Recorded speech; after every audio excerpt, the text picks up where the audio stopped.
자, 제3절 리츠와 PF 들어가겠습니다. 제3절부터는 단순하게 암기에 가까운 내용이니까 간단하게 내용 보시면 되겠습니다. 자, 리츠라고 하는 것은요. 여러 사람들이 돈을 모아서 이렇게 모인 돈으로 부동산에 투자를 하고요. 그렇게 해서 벌어들인 수익을 다시 나누어 갖는 시스템, 그러한 구조를 부동산 투자 회사라고 합니다. 자, 근데 이러한 집합 투자, 돈을 모아서 하는 집합 투자를 회사의 형태로 하기 때문에 부동산 투자 회사라고 하는 거예요. 이해하시겠죠? 자, 다수의 투자자로부터 자금을 모아서 전문적인 인력을 통해서 부동산을 구입하거나 또는 개발 사업을 하거나 또는 부동산 관련 채권인 ABS나 MBS 등에 투자를 하거나 또는 대출을 해주거나 여러 가지 방법을 통해서 여러 가지 부동산 금융 활동 또는 투자 활동을 통해서 수익을 벌어들이고 이렇게 벌어들인 수익을 다시 투자한 사람들한테 나누어 분배해주는 제도를 부동산 투자 회사라 한다라는 것입니다. 자, 이것은 주식에 투자한 지분 참여자이기 때문에 지분 투자의 형태이고, 자, 배당에 따른 이익과 주식 매매 차익을 향유할 수 있죠. 내가 어떤 회사, 예를 들어서 삼성전자의 주식 갖고 있으면 삼성전자의 배당금 받을 권리가 있고, 삼성전자의 주가가 오르면 역시 주식 매매 차익을 얻을 권리가 있죠. 따라서 그러한 원리로서 똑같이 이해하시면 되겠습니다. 자, 부동산 투자 회사는 그 자산으로서 부동산과 관련된 여러 가지 활동의 방법으로 투자 운용하여야 한다는 것이죠. 자, 일반적인 제조업처럼 뭐 물건을 만들어 판다거나 그런 대로 돈을 버는 게 아니라 부동산과 관련된 이러한 활동으로서 수익을 창출해야 된다는 이야기입니다. 자, 이것과 관련된 주요 법규정 내용 보시면요. 부동산 투자 회사는 주식회사의 형태로 회사를 만들어야 되고요. 그 상호의 법인명에 부동산 투자 회사라는 이 명칭이 반드시 와야 됩니다. 자, 부동산 투자 회사는 영업인가를 받기 전에는 현물 출자. 자, 우리가 보통은 어떤 회사에 자본을 투자할 때 보통은 돈으로 투자하는 게 일반적인데 뭐 땅이라든가 건물이라든가 이러한 현물로서도 출자를 할 수가 있습니다. 즉 자본을 투자할 수 있는데 다만 영업인가 전에는 현물 출자를 할 수가 없다라는 것입니다. 아시겠죠? 그냥 그런가 보다 하고 암기하시면 돼요. 영업인가 전에는 현물 출자 안 된다. 자, 부동산 투자 회사는 부동산 투자 회사법에서 정한 특별히 정한 경우를 제외하면 자, 이 법이 우선적으로 적용되고 이 법에 나와 있지 않은 기타 사항에 대해서는 상법에 적용을 받는다는 것입니다. 따라서 이 관계를 이렇게 표시할 수가 있겠죠. 자, 얘가 상법, 얘가 부동산 투자 회사법이라 한다면 자, 얘가 특별법이니까 일단은 우선적으로 얘를 적용하고 얘에 나와 있지 않은 나머지 내용들은 상법의 일반 규정을 적용하면 된다는 것입니다. 자, 도입 효과 보겠습니다. 단순한 내용입니다. 우리가 이미 앞에서 공부한 MBS의 도입 효과와 유사해요. 자, 이렇게 부동산 투자 회사를 도입하게 되면 자, 자본이 모여서 부동산에 대한 투자, 개발,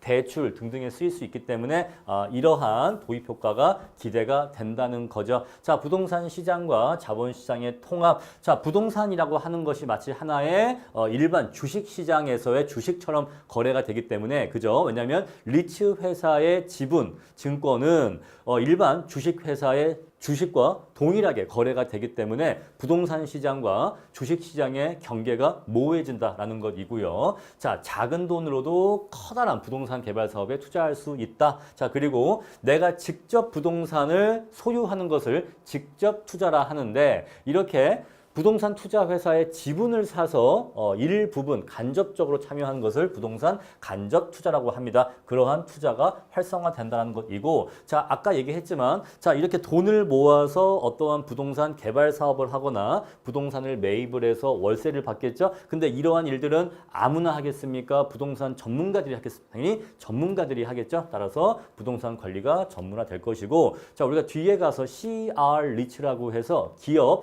구조조정 리츠를 보게 될 것인데 그러한 리츠는 기업의 구조조정을 도와주는 역할을 한다는 것입니다. 망한 기업이 있었을 때 그 망한 기업에 갖고 있던 자산들을 빠르게 처분할 수 있도록 그런 것을 도와준다는 것이에요. 자, 부동산 투자의 황금성이 증대됩니다. 자, 우리가 예전에는 우리가 부동산을 사게 되면은 그 집을 파는데 어떤 부동산을 매각하는데 장기간의 시간과 또 거래 비용도 많이 소요가 됐었죠. 자, 근데 우리가 리츠에 투자하는 투자한 다음에 리츠의 지분을 파는 것은 훨씬 더 간결하고 수월하기 때문에 부동산의 황금성이 증가한다는 것입니다. 자, 이러한 리츠는 크게 세 종류의 회사로 구분될 수가 있습니다. 첫 번째가 바로 자기관리 부동산 투자 회사예요. 자, 자기관리 리츠는요, 실체가 있는 회사입니다. 자, 실체가 있다라는 게 무슨 뜻이냐면요, 실제로 사무실도 있고 가보면 그 사무실에서 실제로 사람들이 근무하고 있다는 거죠. 진짜 회사라는 거예요. 리얼 컴퍼니. 진짜 회사예요. 정말 사무실이 있고 정말 직원들이 있어요. 자, 보시면요. 자산 운용 전문 인력. 자, 이 모인 돈을 갖고서 부동산을 투자하거나 부동산의 어떤 그 개발 사업을 하겠죠. 그러한 일들을 하는 전문적인 인력을 얘기합니다. 그러한 인력을 포함한 임직원이 상근으로서 매일매일 출퇴근을 하면서 자산의 투자 업무를 실제로 수행하는 진짜 회사고요. 자, 감정평가사 또는 공인중개사로서 해당 분야에서 5년 이상 종사한 사람은요, 전문성이 있다라고 인정이 되어서 자기관리 투자 회사의 상근 자산 인력, 자산 운용 전문 인력이 될 수 있는 자격이 있다는 것. 따라서 아무나 될 수 있는 게 아니고 이러한 자격 요건이 있는 사람들은 전문성이 인정받아서 이러한 역할로서 취업할 수 있다, 일할 수 있다. 그런 이야기입니다. 3번, 주주를 보호하기 위해서 직원이 준수해야 될 내부 통제 기준을 제정하여야 한다. 왜냐하면 이 자기관리 회사는 진짜로 사람들이 나와서 일을 하기 때문에 그 사람들이 일을 하는 과정에서 어떤 투자자들에게 피해를 끼치거나 하면 안 되기 때문에 일을 할 때 지켜야 될 몇 가지 기준들이 있겠죠. 그러한 기준을 만들어서 그것들이 잘 지켜지는지 관리를 할 필요가 있다는 것입니다. 자, 지금까지 설명드린 자기관리 리츠가 잘 이해가 안 갈 수가 있어요. 제가 자꾸 실체 회사를 강조하는데, 아니 그럼 회사는 당연히 실체 회사 아니야? 그럼 회사인데 뭐 사무실도 없고 뭐 직원도 없고 뭐 그런 회사가 있어? 있습니다. 바로 그게 뭐죠? 위탁관리 부동산 투자예요. 우리 이것을 페이퍼 컴퍼니라고 합니다. 자, 서류상으로만 존재하는 회사고 실제로는 사무실도 없고 직원도 없어요. 그냥 서류상으로만 존재하는 회사를 페이퍼 컴퍼니 또는 명목 회사라고 합니다. 자, 위탁관리 리츠는요, 명목 회사로서 본점 외에는 지점을 설치할 수가 없어요. 자, 사람도 없는데 지점을 뭐로 설치합니까? 자, 그리고요, 직원을 고용하거나 상근 임원을 둘 수 없어요. 실제로 있는 회사가 아니랄까요? 그냥 서류상으로만 있는 회사예요. 자, 위탁관리 리츠는요, 자, 사람이 없다 보니까 자산의 투자 운용 업무를 직접 수행할 수 있어요, 없어요? 아까 얘기했듯이 자기 관리를 할 수 있어요, 없어요? 없어요. 따라서 위탁관리의 경우에는 이 부동산 자산의 투자 및 운용 업무를 전문적인 회사에 맡겨야 돼요. 우리 그런 회사를 자산관리회사라고 합니다. 영어로는요, AMC라고 해요. Asset Management Company라고 해서 자, 부동산 자산을 전문적으로 관리해주는 회사를 자산관리회사라고 합니다. 따라서 위탁관리 리츠는 실제 일할 직원이 없기 때문에 일을 할 사람이 없어. 따라서 일을 하려고 한다면 여기 AMC 자산관리회사의 자산의 투자 운용 업무를 위탁 맡겨야 하는 겁니다. 자, 자산관리 회사 가볍게 보충 설명 보시면요. 부동산 투자 회사의 부동산 개발 관리 처분 등의 업무를 대신 수행해주는 회사를 자산관리 회사라고 한다. 자, 이 회사는 일정한 자격 요건을 갖춘 자산 운용 전문 인력을 일정한 수 이상 상근으로 확보해야지만 이러한 회사를 세울 수가 있다라는 것 정도 가볍게 읽어보시면 되겠습니다. 자, 마지막 세 번째, 기업 구조조정 리츠가 있습니다. 자, 어떤 기업이 망하면 그 기업이 갖고 있던 보유 자산을 처분을 해서 채무를 갚아야겠죠. 그러한 일을 하는 리츠를 말한다. 영어로는요, CR 리츠라고 합니다.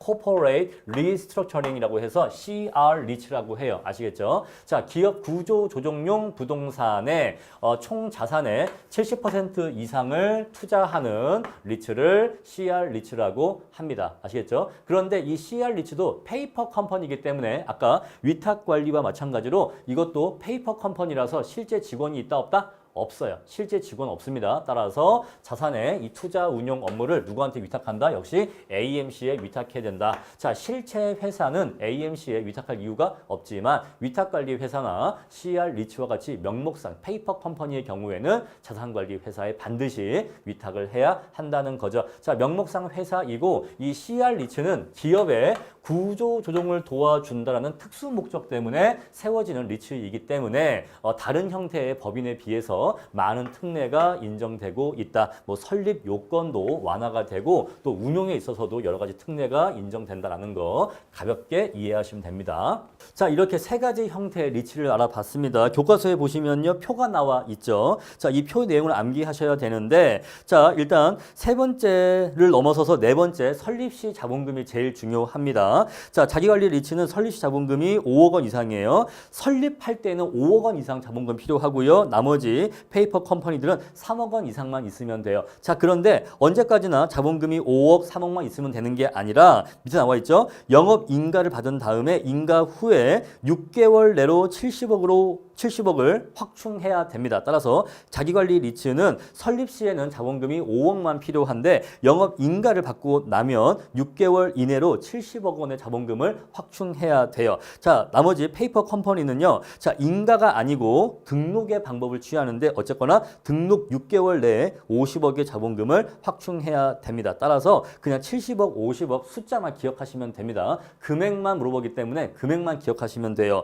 자, 5억, 70억, 3억, 50억 이렇게 숫자 기억해 주시고요. 나머지 1인 소유 한도, 자산 구성 등등은 중요한 내용은 아닙니다. 자, 이렇게 해서 세 가지 형태의 리츠를 알아봤습니다. 교과서에 보시면요. 이 세 가지 리츠를 정리한 표가 있죠. 이 표 암기하실 필요가 있는데요. 먼저 자기관리 리츠는 국토교통부의 인가를 받아야 되고요. 나머지 페이퍼 컴퍼니는 등록만 하면 됩니다. 자, 등록이 좀 더 간편한 절차라는 거 직관적인 느낌이 오시죠. 다음에 회사의 형태 말씀드렸고요. 자, 자기관리 회사는 실체 회사이기 때문에 정말 법인이니까 법인세 혜택을 줄 이유가 없는데 나머지 명목 회사는 페이퍼 컴퍼니니까 법인세 혜택이 있습니다. 법인세를 거의 내지 않거나 아주 조금만 낼 수 있는 혜택이 있고요. 설립시 자본금이 가장 중요하게 나옵니다. 시험에 설립시 자본금과 최저 자본금을 정확하게 암기하셔야 돼요. 자, 자기관리 리츠는요. 5억 원 이상 설립 시에 필요합니다. 근데 페이퍼 컴퍼니는요. 3억만 일단 있으면 돼요. 일단은 설립할 때는 5억, 3억 있으면 된다. 그런데 자, 영업 인가 후에는 6개월 이내로 70억을 갖춰놔야 되고 페이퍼 컴퍼니의 경우에는 등록 이후에 6개월 내로 50억 원의 자본금을 충당해놔야 된다라는 것이에요. 요거 숫자 5억, 70억, 3억, 50억 요거 기억을 해주시고 자, 한 사람이 가질 수 있는 최대 주식 소유 비중은요. 자기관리 리츠와 위탁관리는 50%를 초과하지 못하는데 CR 리츠는 그러한 제한 규정 없고요. 자, 자기관리와 위탁관리는 부동산의 70% 이상이어야 되고 부동산 관련 이러이러한 자산들의 총합이 80%가 넘어야 됩니다. 즉 부동산 투자를 주로 해야 된다는 것이고요. CR 리츠는요. 기업 구조 조정용 부동산의 70% 이상 투자를 해야 됩니다. 자, 이런 내용들 완벽하게 암기를 해주세요. 자, 우리나라에서의 리츠의 현황을 가볍게 보겠습니다. 자, 우리나라에서는요, 주거용 부동산보다는 업무용 부동산, 주로 오피스 빌딩이죠. 오피스 빌딩에 대해서 더욱더 많은 리츠가 투자되고 있고요. 자, 리츠 중에서는요, CR 리츠의 수가 자기관리 리츠의 수보다 많습니다. 자, 현실적으로는 CR 리츠가 거의 대부분이다라는 것이에요. 왜냐하면 아까 말씀드렸습니다만 자기관리 리츠의 경우에는 법인세 혜택이 있어요, 없어요? 없어요. 실체 회사예요. 따라서 법인세 부담 때문에 이 사업을 영위할 이득이 적습니다. 그런데 CR 리츠는 페이퍼 컴퍼니다 보니까 법인세 혜택이 굉장히 커서 법인세를 거의 내지 않기 때문에 이 CR 리츠가 더욱더 많이 쓰이고 있다는 것이고요. 자, 대다수의 리츠는 금융기관으로부터 차입, 돈을 빌려서 쓰고 있기도 하고 아니면 사채, 회사채를 발행해서도 자금을 조달하고 있다는 것 가볍게 봐주시면 되겠습니다. 자, 이어서 PF에 대해서 말씀을 드리겠습니다. PF는요, 프로젝트 파이낸싱의 이니셜을 따서 PF라고 합니다. 자, 어떤 부동산 개발업자가 제주도에다가 골프장 사업을 하려고 한다고 해볼게요. 자, 그런데 자, 이 골프장이 개발하는데 2천억 정도의 개발비가 필요하다고 합시다. 자, 근데 이 골프장이 지어지면 굉장히 좋을 것 같아요. 굉장히 사업이 잘 되고 돈을 많이 벌 수 있을 것 같은데 지금 내가 이 개발비를 다 갖고 있지 않다는 거죠. 그러면 이 개발 계획을 가지고 금융기관을 찾아갑니다. 그런 다음에 종이를 쫙 펼쳐 보이는 거죠. 사업 계획서를 쫙 보여주는 겁니다. 자, 보세요. 제가 이 골프장 여기다가 골프장 이렇게 지을 거고요. 막 코스는 이렇게 할 거고요. 여기다가 또 이렇게 막 음료수 이렇게 막 팔 거고요. 여기다 또 이렇게 골프 용품도 판매하는 매장도 이렇게 같이 낼 겁니다. 이렇게 하면 장사가 아주 잘 되겠죠? 돈을 아주 많이 벌 수 있겠죠? 라고 합니다. 그러니까 보니까 금융기관에 보니까 이거 되게 괜찮은 개발 사업이다. 여기다가 골프장 지으면 이 골프장 되게 장사가 잘 될 것 같아. 그런데 문제가 뭐냐면 은행들은 원래 돈을 빌려줄 때 담보대출을 하죠. 그죠? 담보를 잡고 돈을 빌려줍니다. 근데 여러분 지금 이 골프장 현재 지어진 거예요? 안 지어진 거예요? 안 지어진 거예요. 그죠? 자, 이렇게 골프장이 지어져 있다. 그러면 이 골프장을 담보로 돈을 빌릴 수 있겠죠. 근데 지금 이 골프장은 아직 개발되지 않은 골프장이란 말이다. 그죠? 아직 개발되지 않은 골프장이란 말입니다. 이해하시겠죠? 따라서 아니 이 골프장이 이렇게 지어져 있으면 우리가 이걸 담보로 돈을 빌려줄 텐데 아직은 이러한 골프장이 없잖아. 네가 앞으로 이런 걸 만들 거라는 거잖아. 그럼 내가 돈 어떻게 빌려주지? 자, 제가요, 이 골프장을 앞으로 만들 겁니다. 근데 지금 개발비가 없어요. 따라서 이 사업의 사업성을 믿고 이 개발비를 빌려주세요. 이 개발비를 빌려주면 내가 이 개발비로 이렇게 멋진 골프장을 만들어서 그 이익을 같이 향유합시다. 라고 하기 바로 PF예요. 아시겠습니까? 자, 이런 아이디어 갖고서 이제 텍스트 들어갈게요. 특정한 프로젝트, 부동산 개발 프로젝트로부터 향후 일정한 현금 흐름이 예상되는 경우, 앞으로 돈이 잘 벌릴 것으로 예상되는 경우에는 자, 미리 계약에 따라서 미래에 발생할 현금 흐름, 그죠? 미래에 발생할 현금 흐름과 그리고 최소한 이 골프장 부지라는 토지는 있겠죠?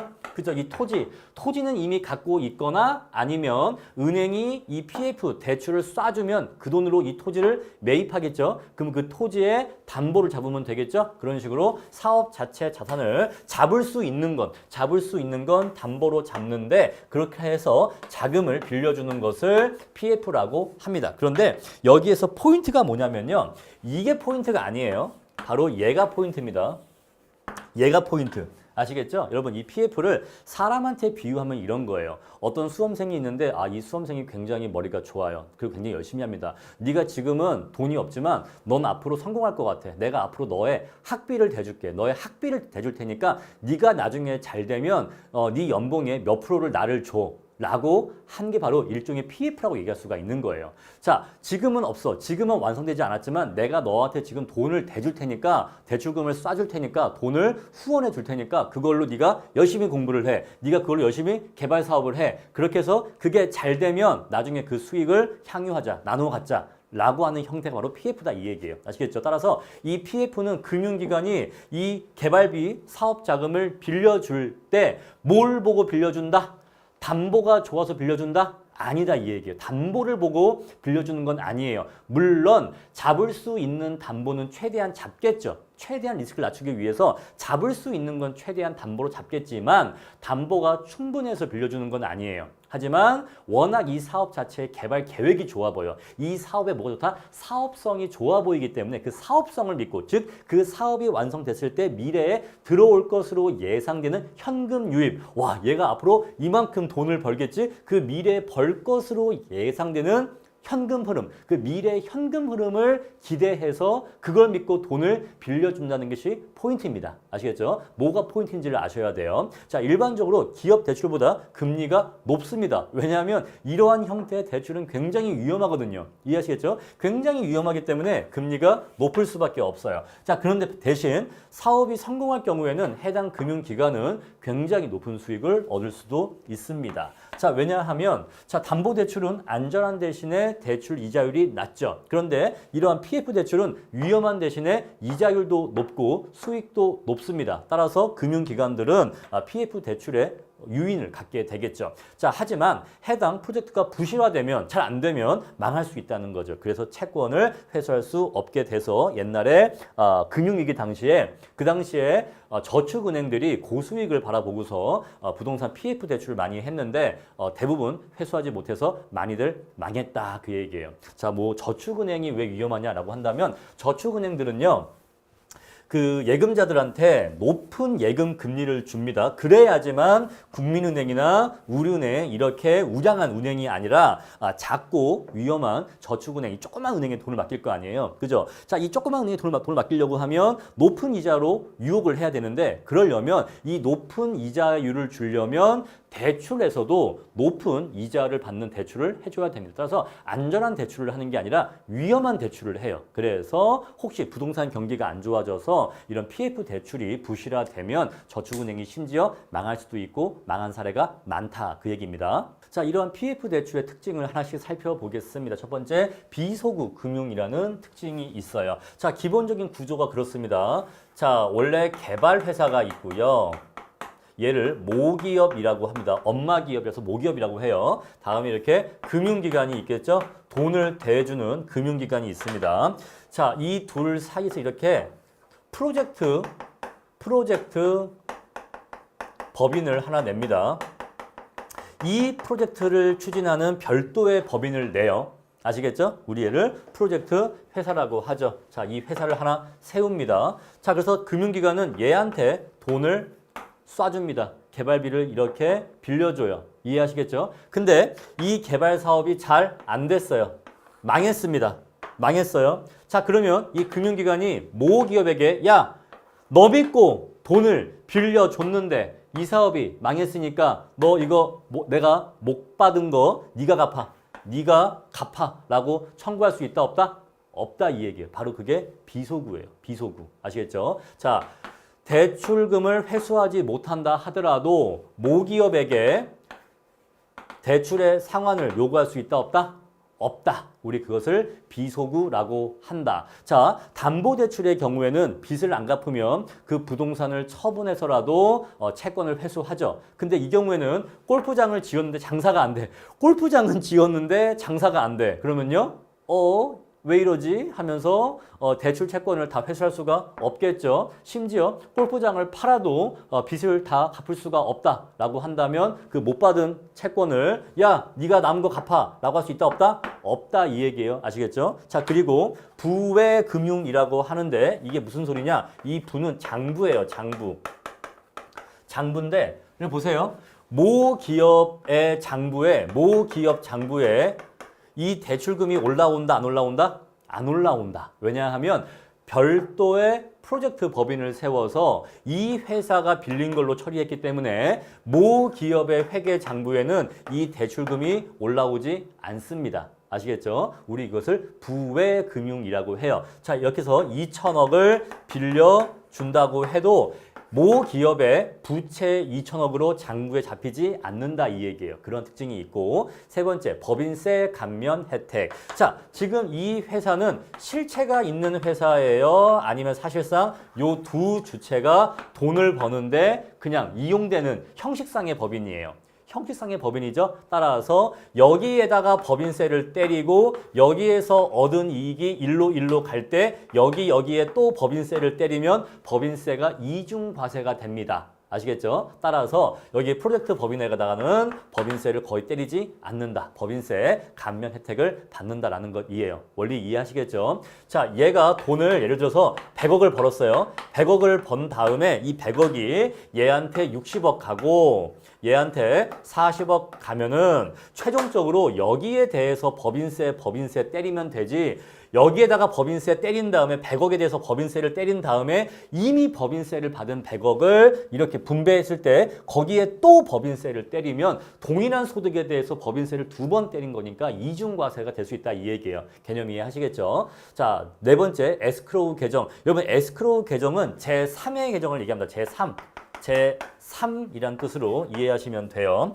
자, 에스크로우라고 하는 것은 제3자한테 돈을 맡긴다라는 것이에요. 따라서 자, 일반적으로 부동산 신탁 부동산을 대신 맡아주는 회사가 있는데 그 회사가 에스크로우 계정을 관리하면서 사업비의 공정하고 투명한 자금 집행을 담당한다라는 것인데 무슨 소리냐? 자, 이 금융기관이 대출금 2천억을 쏴줄 때 자, 얘네 계좌나 이쪽 계좌로 직접 쏘는 게 아니라 또 이것을 대신 관리해주는 회사가 있다는 거죠. 이렇게 에스크로우 계좌가 있어서 여기로 돈을 쏴주면 얘가 여기에 사업 진척 상황을 보면서 공사비가 한 번에 필요한 게 아니죠. 공사가 진행됨에 따라서 단계별로 조금씩 필요한 거니까 그때마다 돈을 이렇게 넣어준다 이 얘기예요. 아시겠죠? 이런 식으로 제3의 계좌에서 자금을 관리하기 때문에 얘네들이 자금을 빼갈 횡령할 수 있다 없다? 없다 이 얘기죠.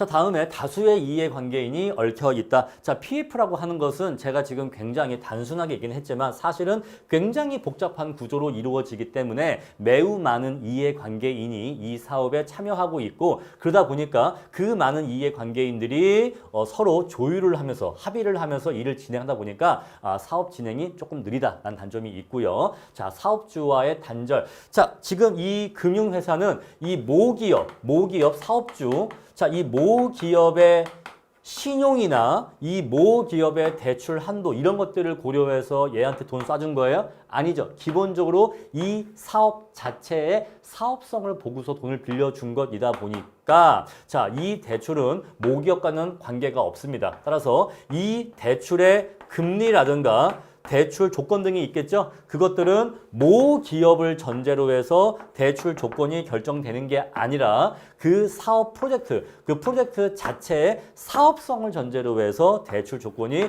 결정된다 이 얘기예요. 따라서 자, 이 모기업의 신용 등급이 굉장히 안 좋아. 신용 등급이 굉장히 안 좋을지라도 사업 자체의 사업성이 워낙 좋으면 굉장히 낮은 금리로도 대출이 될 수 있다는 겁니다. 아시겠죠? 그런 원리로서 사업주와의 단절이라고 이해하시면 돼요.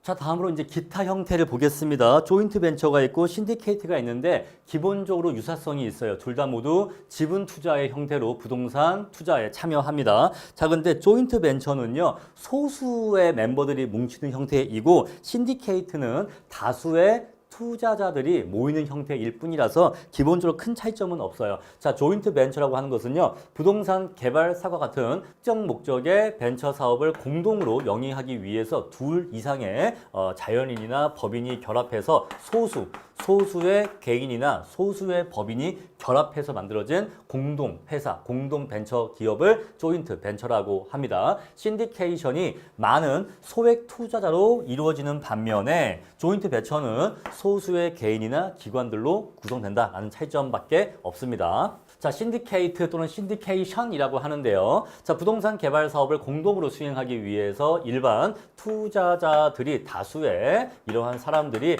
자금과 부동산 전문성을 모아서 부동산 투자를 같이 행한다라는 것이에요. 자, 신규 부동산을 개발할 경우에도 신디케이트를 만들 수 있지만 기존 부동산을 매수해서 운영하고자 할 때에도 개발 또는 매수할 때 전부 다 신디케이트 또는 신디케이션 모두 다 구성 가능하다 그 얘기입니다. 자, 규모가 작을 때, 금액이 작을 때는 몇 명이서도 할 수 있지만 자, 규모가 클 때에는 일반 투자자 일반 대중들로부터 자금을 모을 수 있는데 우리 그것을 공모라고 합니다. 여러분 사모는요, 아는 사람끼리 우리끼리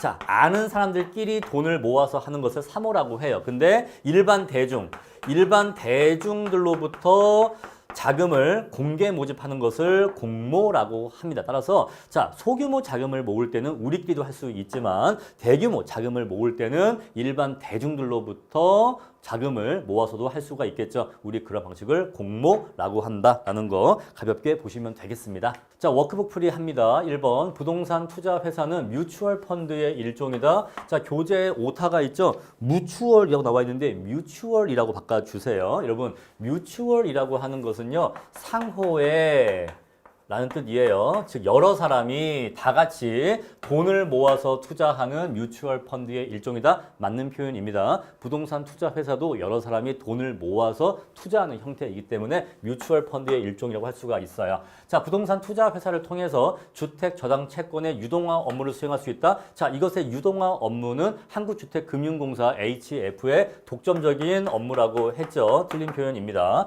자, 다음 3번 부동산 투자 회사는 현물 출자의 방식으로 설립할 수 있다. 자, 현물 출자의 방식으로는 설립할 수 없다고 강의에서 말씀드렸습니다.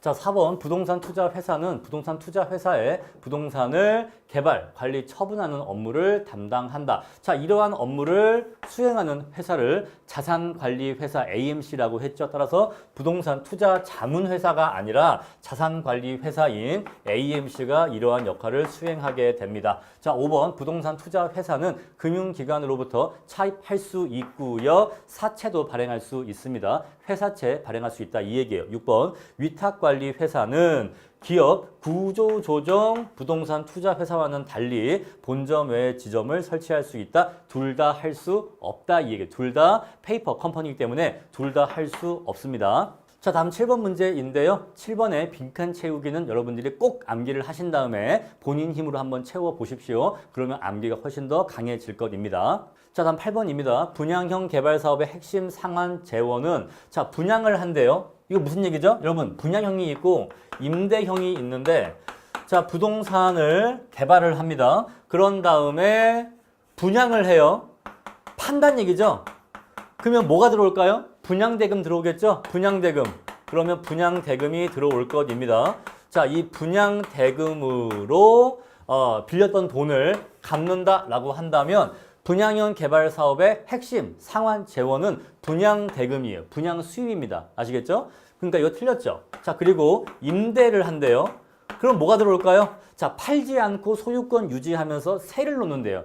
그럼 당연히 이때에 바로 여기 임대료와 관리비 수입이 들어오게 되겠죠. 따라서 이 8번 문장을 올바르게 고치려면 임대형 개발 사업은 이렇게 한다라고 하면 맞는 말이에요. 아시겠죠? 자, 우리가 돈을 빌려서 부동산 개발 사업을 할 때 분양형 개발 사업을 할 때는 이 건물을 완성된 건물을 판 분양 대금으로 대출금을 갚는 거고 임대형으로 사업을 할 때는 지은 다음에 세를 나서 임대료 수입이 들어오면 매달 꼬박꼬박 이 임대료 수입으로서 조금씩 상환해 나가는 거죠. 자, 9번 PF 사업이 실패하는 경우에는 모 기업이 대출의 상환 의무를 진다? 틀렸죠. 비소구 대출이라고 했습니다. 자, 이 사업이 망해도 모 기업에게는 이 부채의 상환을 청구하지 못한다라고 했어요. 자, 10번 프로젝트 파이낸싱 대출액은 모 기업의 대차 대조표의 부채로 계상된다? 아니라고 했죠. 자, 부외금융이라고